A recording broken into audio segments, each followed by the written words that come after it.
Yes, it is officially that time of year for NBA 2K12. We just got our version in a few days early before its release, and been playing it all day long up here at the Ski Lodge, and going to give you our opinions, comparisons to last year, and ultimately if you should cop it or not. Stay tuned right here, Ski TV.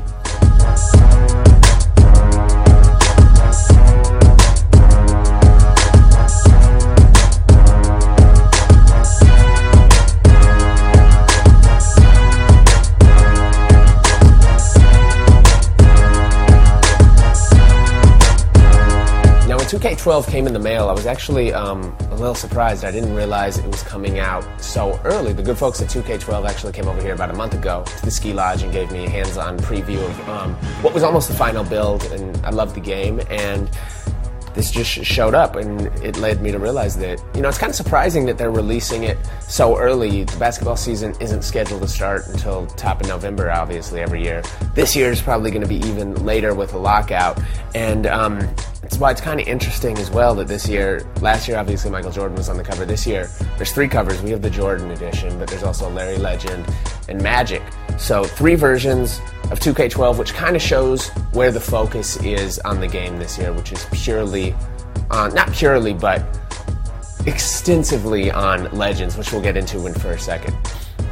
Now, the first thing you notice is great presentation from the moment that you turn on your console, and it has a great montage of classic players with new players, and really steps the bar up from even where 2K11 was last year, which was one of the best games. Getting to 2K11, best basketball game probably of all time, one of the best video games ever, which is good and bad because it's a lot to live up to, and it's tough to make improvements when you already set the bar so high. Shout out to the good people at 2K Sports. But initially, one of the negative things is that all the rosters right now and until the lockout ends. One good thing to combat that, though, is that 2K12 is actually offering the most content updates of any sports game, ranging from shoes to player models and court floors. So as soon as the lockout's done, all the rookies, all the real players, all the transactions, all the changes, all the player grades, all the shoes, everything is going to be totally brand new. So if you think the lockout's going to end this year, which hopefully it does sooner than later, then you have nothing to worry about. Not only do they have Jordan again this year, they went back and added 15 of the most famous basketball players of all time, ranging from Larry Legend, Magic, who are obviously on the cover. You got Big O. You have pretty much anybody. I saw Hakeem Olajuwon in there at first glance, Patrick Ewing.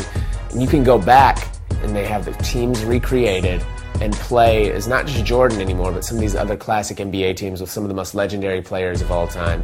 Really cool feature, and you notice it instantly from the screen that you log on. And now, one cool thing when you actually play these NBA Legend games, depending on what era it is, whether it was in the black and white days of Bill Russell, whether it was in the 80s with Larry Bird, and you have color, but it's still a lot like a yellow tint over it.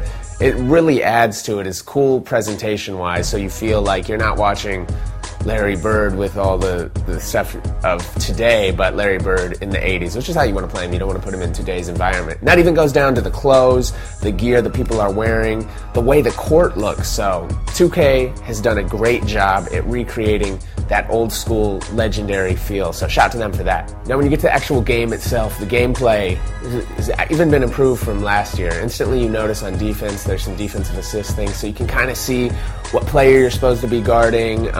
It breaks down some of the zone coverages a little easier.